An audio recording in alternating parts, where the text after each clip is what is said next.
Example 7, we need to do what we did in the previous couple examples, and that's just write the series in sigma notation. If we look between these numbers, we're definitely not adding the same thing to get to the next term.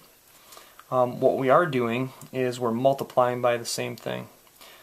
To figure out what r is, you can take any term and divide it by the previous term. So I used a calculator to do that.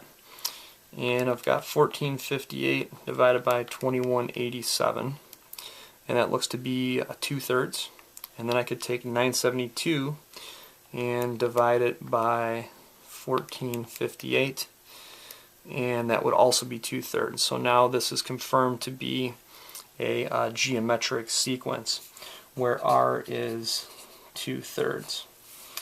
To find the general term, I prefer to use just the general term for a geometric, which would be a sub 1 times r to the n minus 1 power, and then n will be 1 when we start off.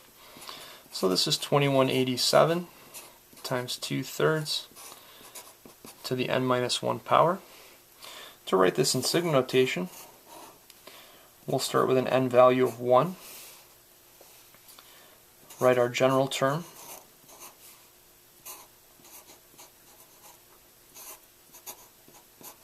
and then see if we can figure out where to stop. You could try this as just a guessing game. You can definitely solve this if you set this equal to 128. Or you can just see if you can, for some of these easier ones, just multiply by 2/3 every time. So the fourth term would be 648. See what the fifth term is, so we'll just multiply that by 2/3. Be 432.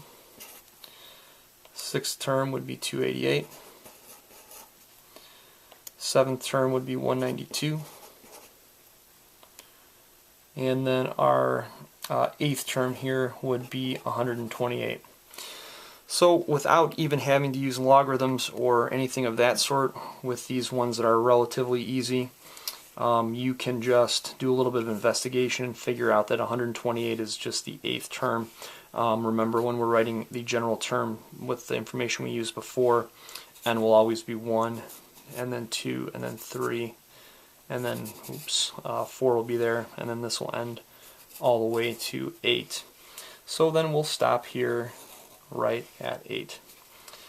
There's different ways to write this, some different possibilities. This is just one. But it does use some of your background knowledge from geometric series and sequences to get that done.